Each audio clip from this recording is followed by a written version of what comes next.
Quando você vai criar um modelo de machine learning, uma das etapas mais importantes é a análise exploratória dos seus dados. E aqui eu quero te mostrar 9 etapas nesse processo de análise exploratória que, em hipótese alguma, pode ficar de fora do seu trabalho. Então vamos ver lá tudo isso na prática e bem passo a passo? Vem comigo! Olá, se você ainda não me conhece, meu nome é Jefferson, eu sou o criador do canal e é sempre um prazer ter você aqui comigo. Então bora lá então, que aqui eu quero te mostrar passo a passo 9 etapas de uma análise exploratória que não podem ficar de fora do seu trabalho. Quando você vai criar um modelo de machine learning, é imprescindível você olhar para essas 9 coisas. Você pode olhar muito mais coisas, mas esses 9 passos você não pode deixar de fora, ok? Então vamos lá e vamos começar. Primeiramente, eu trouxe aqui um conjunto de dados para vocês. Eu vou deixar esse material, assim como esse conjunto de dados, disponível aqui na descrição do vídeo. Mas aqui eu vou te contextualizar pelo seguinte. Vamos imaginar que a gente vai analisar dados para montar um modelo de machine learning para prever se uma pessoa tem ou não uma insuficiência cardíaca. O que a gente vai fazer inicialmente? Nós precisamos aqui dos dados, ok? Esses dados é um conjunto de dados verídicos que eu baixei lá do site do Kaggle e aqui eu já traduzi e deixei aqui as informações de cada variável desse conjunto de dados, só para facilitar o entendimento da sua análise.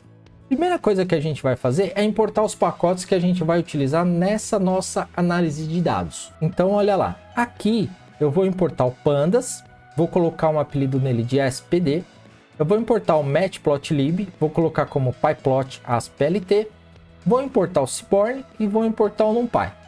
Aqui eu vou colocar o pd.setOption como display.maxColumns, none, e display.maxRows, none, que é porque se tiver o nosso conjunto de dados mais campos ali, ele vai aparecer aquele scroll para a gente poder visualizar tudo, ok? E o display.floatFormat é para a gente sempre formatar nossos números com 2 casas decimais, para ele não converter nada em notação científica também. Bora importar aqui e vamos prosseguir. Aqui a gente vai criar um data frame chamado df_original, que vai ser o que? O nosso pd.readCSV, e eu vou ler o nosso arquivo CSV com os dados. Prontinho. Aqui a gente carregou os dados, importamos pacotes, carregamos os dados. Primeira coisa que a gente faz quando a gente vai começar a trabalhar no modelo de machine learning. Agora sim, a primeira etapa da nossa análise exploratória, que eu julgo bem importante, é a gente avaliar de uma forma geral para compreender os dados que nós temos em mãos. Porque afinal de contas, a gente vai precisar analisar tudo em detalhes esses dados, ok? E lembrando, só para reforçar que aqui eu estou fazendo uma análise exploratória e te mostrando essas etapas voltadas para um modelo de machine learning de classificação. Depois eu vou trazer para vocês também uma análise exploratória voltadas para modelo de regressão, porque tem coisas que são diferentes, como correlação dos dados e uma série de coisas. Então aqui a gente está fazendo esse exemplo voltado para que se a gente fosse criar um modelo de machine learning de classificação. Primeira coisa, a gente é dar um head no nosso arquivo. Para quê? Para ver linhas, as colunas do nosso arquivo, para compreender, começar a compreender os dados. Olha lá, df_original.head. Então aqui a gente já vê que a gente vai ter aqui os nossos dados. Idade, sexo, chain pain type, resting BP, colesterol. São todas medidas clínicas. Tá vendo que aqui tá toda a descrição. Eu não vou ler cada uma delas aqui para não ficar muito extenso o vídeo. Mas aqui a gente consegue aqui saber o que é cada uma delas através da descrição que eu já estou deixando aqui para você. Então aqui nós temos essas informações no nosso conjunto de dados. O que a gente precisa saber também? O tamanho, quantos dados nós temos, quantas variáveis, quantas observações, ou seja, linhas no arquivo, né? Colunas. Então olha lá, a gente coloca um df_original.shape, quando a gente executa, a gente tem aqui ó, 918 linhas e 12 colunas, ou seja, 918 observações e 12 variáveis. Próximo passo, vamos ver tipos de dados, como está assim as colunas do nosso arquivo, os tipos de dados dela. A gente coloca df_original.info. Quando a gente executa, olha lá, aqui a gente vai já conseguir bater o olho e ver que nós temos campos que são numéricos, campos que são object. Object é o que? São strings, ok? A mesma coisa que string. Isso aqui é importante porque isso requer um tratamento de dados. na nossa etapa de pré-processamento de dados, no nosso tratamento de dados. Isso aqui requer tratamento, tá? Até para saber se a gente vai converter em variável categórica ou não. Enfim, para reduzir tamanho do nosso data frame na memória. Aqui o nosso conjunto de dados é pequeno. Nós não temos nem 1000 registros. E quando a gente tiver 10 milhões de registros? Isso aqui, se a gente não tratar, dá problema. Por isso que na análise exploratória é importante a gente conhecer. Depois dá uma olhada num vídeo, que eu vou deixar o link aqui na descrição, que é fazendo um tratamento num conjunto de dados com 15 milhões de registros. Lá eu mostro como a gente otimizar a performance e memória desse data frame quando a gente está fazendo uma análise de dados dele. É bem interessante, eu vou deixar o link na descrição para vocês darem uma olhada. Então, olha lá, a primeira etapa aqui, beleza, fizemos. Qual que é a segunda coisa que também é bem importante a gente fazer? É verificar se existem valores nulos, né? Dados missing, dados em branco no nosso conjunto de dados. Para isso, a gente usa um comandinho bem simples do próprio Pandas, do Python. A gente vai colocar aqui o def original.isnu.sum. Ou seja, quando a gente executa, olha lá, esse comandinho aqui, ele vai contar em cada coluna se tem valor nulo. Aqui está tudo zero, é porque não temos. Se a gente tivesse valor nulo, ele ia aparecer aqui a quantidade lá de informações que a gente tem como valor nulo, ou seja, um dado missing, um dado faltando. Terceiro ponto, olha lá, vamos verificar os valores únicos de cada variável. Isso é importante porque, para a gente ver se a gente vai transformar uma variável em categórica ou não. Porque a variável ela pode estar como numérica e pode ser realmente um número, mas a gente pode converter isso para uma variável categórica, para treinar nosso modelo, ver como fica a performance, cruzar com outros dados, fazer correlação com outros dados e uma série de coisas. Então, para isso, de forma super simples também, a gente cria uma lista aqui chamada valores únicos, que vai ser igual a abre e fecha parênteses, é uma lista vazia. Também tem material sobre lista aqui na descrição do vídeo.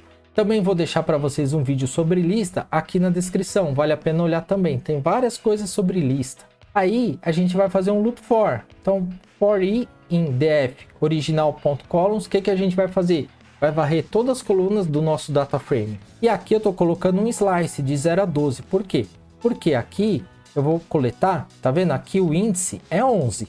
Por que eu coloco 12? Porque o índice no Python ele é exclusivo. Então, se eu colocar 11 aqui, ele vai chegar no 10.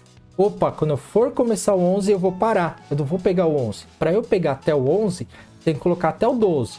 Que aí ele faz o 11, passou do 11, aí ele para. Por isso, porque o índice é exclusivo.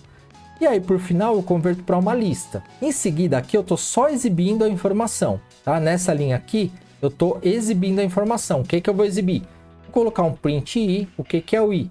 É o nome da coluna que o loop for está passando. Aí eu coloco o len. Eu vou contar aqui o def original i, que é aquela coluna.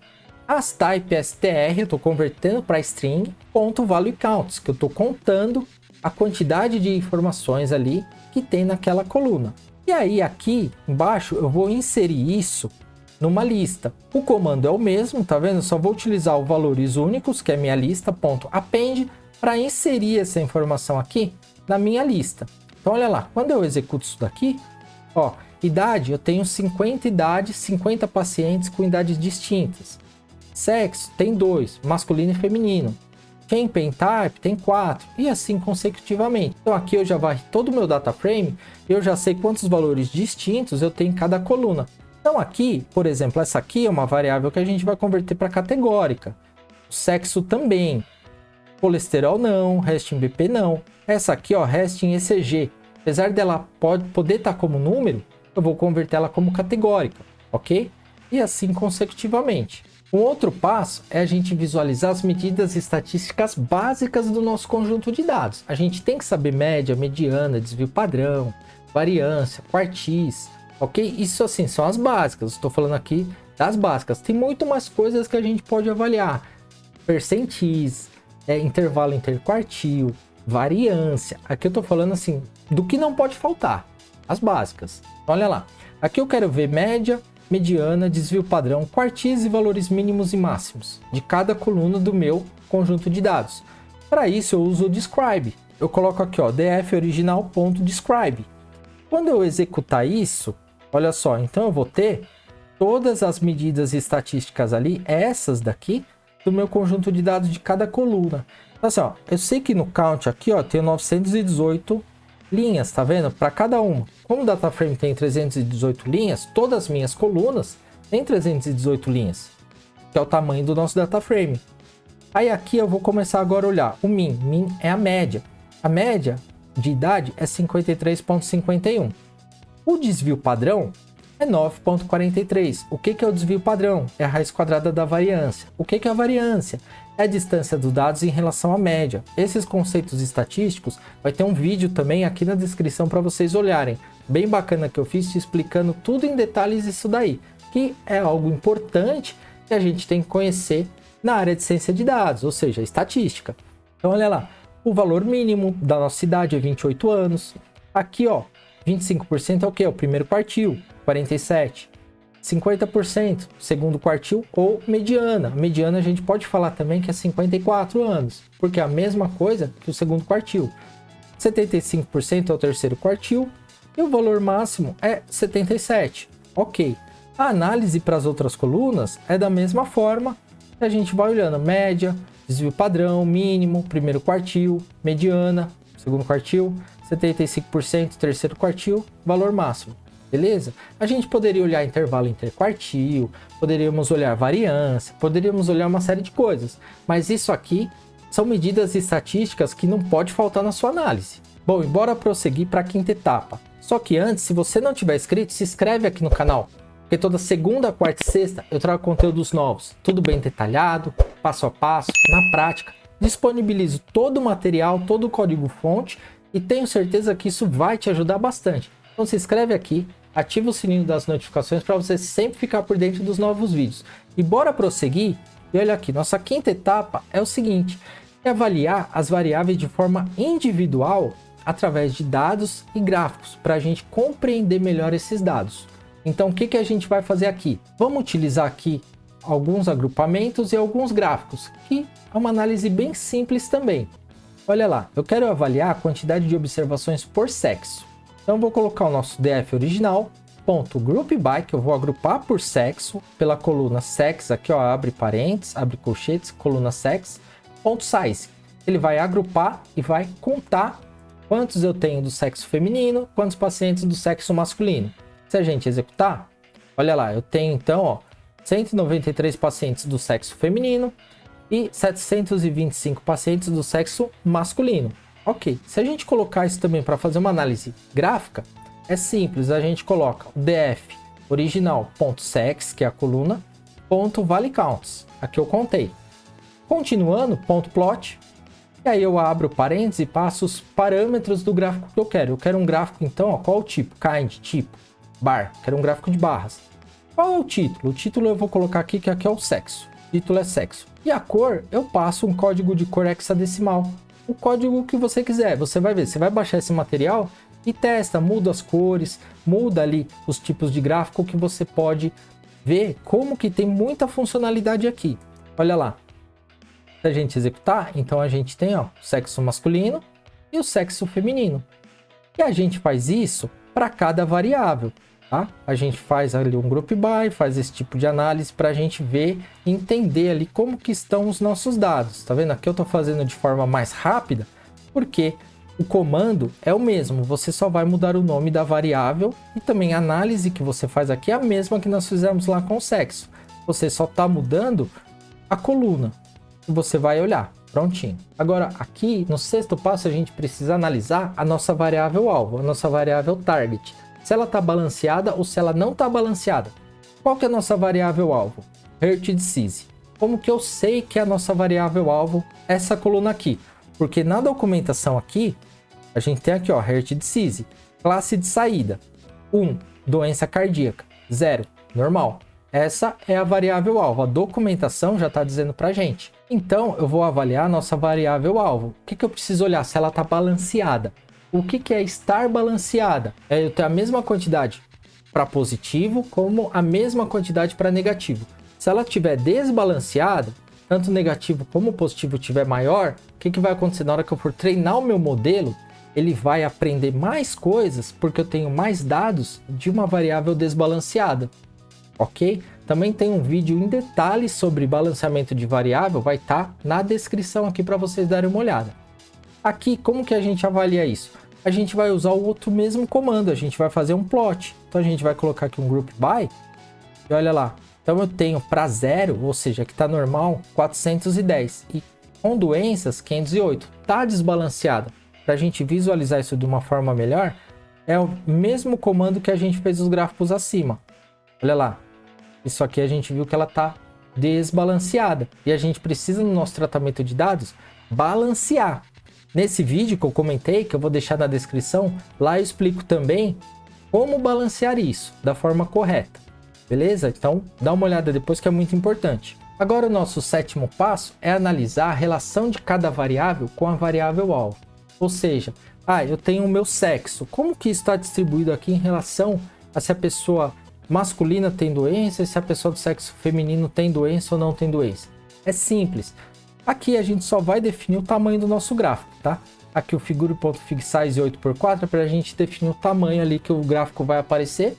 O figure.autolayout.goThrough é para a gente deixar esse gráfico exibindo já automaticamente. Então a gente vai colocar aqui um run, executamos.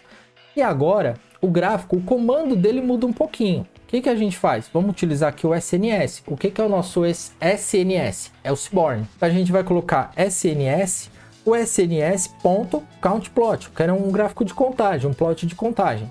E entre parênteses eu passo os parâmetros. O data aqui é um parâmetro que espera receber o quê? O nosso data frame, o nosso conjunto de dados, que é o DF original, vírgula, o X, o eixo X é horizontal. Aí vai ser o quê? A coluna sex, aqui é o nome da coluna, tá vendo? Ó, igual sex, vírgula, e o RUI é com o que eu quero comparar. A minha variável alvo não é o height de 6? Eu vou colocar RUI igual height de 6. E aqui o plt.show para exibir. Quando eu executar, olha só. Então eu tenho aqui, ó, masculino e feminino. A cor azul, ela representa o que? O 0. O 0 aqui não tem doença e o 1 é que tem doença. Então do meu masculino aqui, ó, cerca de 280, eles não possuem doença, não possuem a insuficiência cardíaca.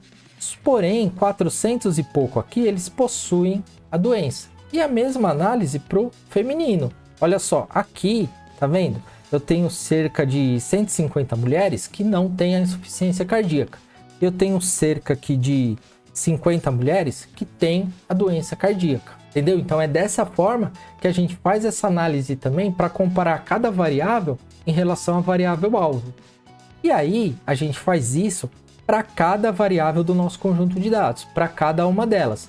Aqui eu vou executar também de forma rápida, porque o comando é o mesmo, tá? Então o comando é o mesmo e o tipo de análise que você faz também é o mesmo. Agora aqui o nosso oitavo e penúltimo passo, porque são 9 passos. Que o oitavo passo é o seguinte, é avaliar os outliers. E não se esquece, já deixa o seu like nesse vídeo, hein? Porque esse material é material de curso, material top. Olha só, o oitavo passo aqui é a gente verificar os possíveis outliers. Como que a gente faz isso? Tá vendo esse comando aqui, ó, que a gente fez igual o outro loop for?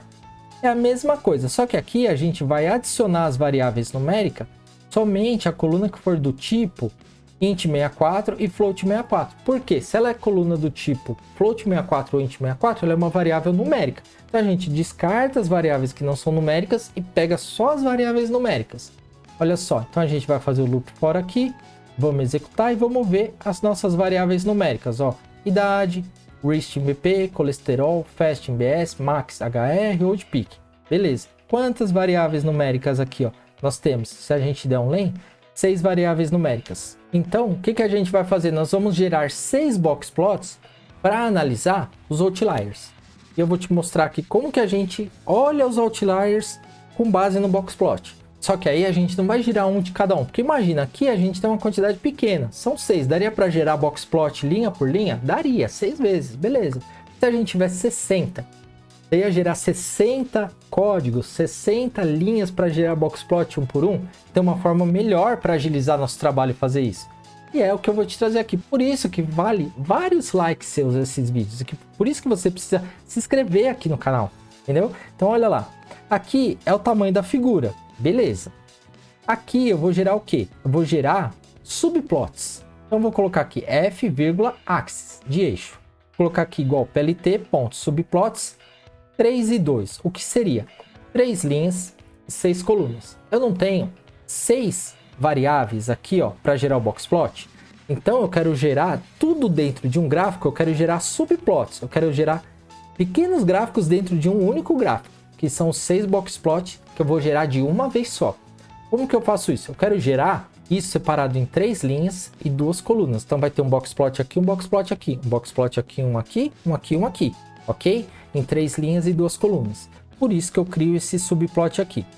Aí eu vou declarar que a minha linha é 0 e que minha coluna é 0 também. Por quê? Porque eu vou precisar fazer um loop for. Então aqui, ó, eu vou fazer um loop for onde? Das minhas variáveis numéricas. Eu vou pegar cada campo desse para montar o boxplot de forma automática. Então eu vou fazer um for i em variáveis numéricas. Aí, primeira coluna que ele está pegando lá. Eu vou colocar o sns.boxplot. Abre e fecha parênteses, que aí eu vou passar os parâmetros do meu boxplot. O data, ou seja, os dados, vai ser igual ao meu def original. E a coluna y vai ser o meu i. O que é o i? A variável que ele está passando no loop for. Então vai ser todas essas variáveis aqui. Se você quisesse o boxplot na horizontal, você colocaria aqui em vez de yx. Colocando y, ele vai aparecer na vertical, ok? Vírgula, o ax, que vai ser igual o meu eixo, meu axis, que é o que? O meu eixo aqui do meu subplot. Qual linha e qual coluna eu quero colocar esse boxplot? Eu vou colocar então na linha 0, que inicialmente é 0, e na coluna 0. Então vai ser a primeira posição, vai ser um boxplot. Aí eu faço o seguinte, eu vou acrescentar a coluna, eu vou acrescentar o número 1, que eu tenho a coluna 0 e a coluna 1. Lembrando que o índice em Python começa a 0, por isso que coluna 0 e coluna 1. Linha 0, linha 1, linha 2, ok? Então, 3 linhas, 2 colunas. Coluna, sinal de mais igual, quer fazer o quê? Vou fazer o incremento de 1. Então, aqui minha coluna já virou 1. Aí, fiz esse loop for, ele foi lá e colocou o segundo boxplot na coluna 2. Agora eu preciso ir para a linha de baixo. Como que eu faço isso? Por isso que eu coloco esse if aqui, que vai ser if, se a coluna já for 2, ou seja, eu não posso deixar ele para a terceira coluna porque eu não tenho, senão vai dar erro. Eu defini aqui que são 2 colunas, ok? Eu tenho que fazer o quê? Eu tenho que mandar ele para a linha de baixo. Aí como que eu faço isso? Eu coloco aqui, ó, linha mais igual a 1, e aqui eu coloco coluna, eu zero ela de novo, que aí ele vai para a linha 1, para a coluna 0. Aí depois ele vai para a linha 1, para a coluna 2. Depois eu vou para a linha de baixo. E aí o que esse if faz? Então, ele vai passar aqui, aí ele vai jogar na linha de baixo. E por final, depois que ele fizer isso para todas as colunas, eu exibo. Olha lá quando eu rodo. Ó, que show! Olha lá, eu tenho todos os boxplots, tá vendo? Meus 6 boxplots, ou seja, minhas 6 colunas, através de um comando só. Se você tiver 50, você define aqui a quantidade de linhas e colunas, aumenta o tamanho também, para poder exibir, para ele não ficar muito pequenininho, e manda rodar. Com 20 colunas, 30, 40, 50, 100, dá para fazer tudo de uma única vez. Viu só que legal? Por isso que vale o seu like, tá vendo? Olha lá, agora vamos analisar aqui o boxplot, tá? O que é o outlier? No boxplot, essa primeira linha aqui é o meu valor mínimo da coluna. Aqui na caixa, por isso que chama boxplot, gráfico de caixa. Aqui na primeira linha da caixa é o meu primeiro quartil. A linha do meio é o meu segundo quartil, que equivale à mediana. E aqui, onde fecha a caixa, é o meu terceiro quartil, é aquele 75% que apareceu lá no describe. E aqui, essa outra linha é o valor máximo, ok? O que tá, os pontinhos que estão aqui, ó, abaixo do valor mínimo e acima do valor máximo, são considerados outlier pelo boxplot, porque ele faz um cálculo de intervalo entre quartil, multiplica com 1.5 para achar os valores dos outliers, ok? Mas não significa que isso é um outlier. Sempre quando a gente se depara com essa situação, não é simplesmente sair cortando os dados e perdendo os dados. Ah, é outlier. Mostrou que é outlier, vou tirar. Não é isso.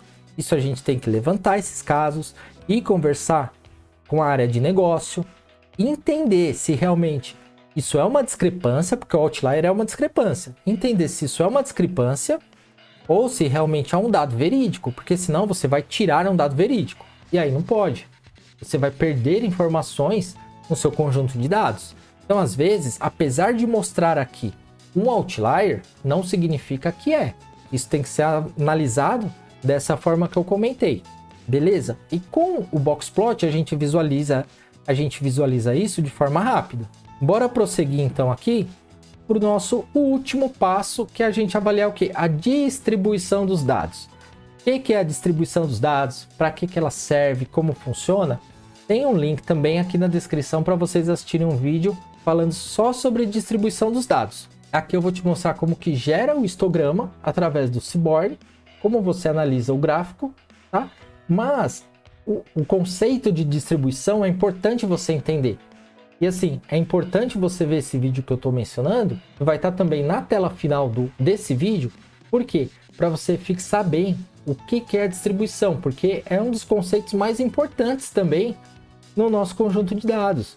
Ou seja, uma medida estatística para a gente saber se os nossos dados têm uma distribuição normal ou não, porque isso impacta totalmente na criação do nosso modelo preditivo.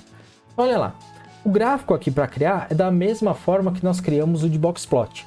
A diferença aqui é o nome do gráfico. Em vez de ser um boxplot, é um histplot, que é um histograma. Então vamos executar. E olha só, aqui ele gera para a gente o histograma. Assim a gente observa que os dados não têm uma distribuição normal. Por quê? Para ter uma distribuição normal, ele tem que ser bem semelhante a essa parte aqui, ó. Porque se não tem uma distribuição normal, tá vendo? Uma curva de sino, por quê? Porque nós temos dados aqui. E como que a gente interpreta esse histograma? Vamos pegar esse cara aqui, ó, idade 50, ó. Essa coluna aqui, 50, tá vendo?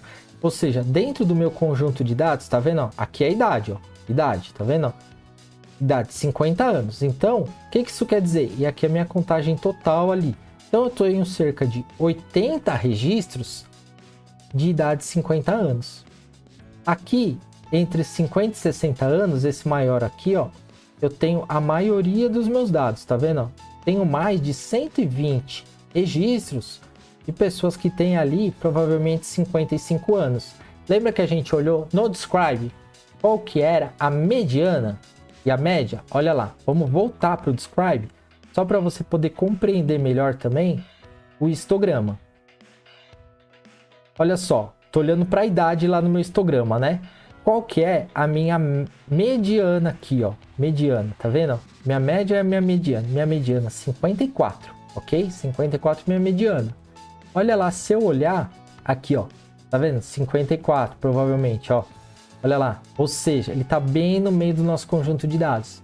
Você entendeu? Assim que a gente interpreta o histograma. Essas medidas estatísticas, essas análises estatísticas, são conceitos fundamentais, são análises importantíssimas que a gente tem que fazer quando a gente está criando um modelo de machine learning. Por isso que a cada etapa aqui desse vídeo, eu mencionei alguns links que estarão na descrição e também aqui na tela final, porque são coisas importantíssimas que você precisa conhecer. E se você ficou com alguma dúvida, tiver alguma sugestão, deixa para mim aqui nos comentários. Eu espero que esse material tenha te ajudado. Vai estar disponível para você fazer o download também. Muito obrigado e até o próximo vídeo.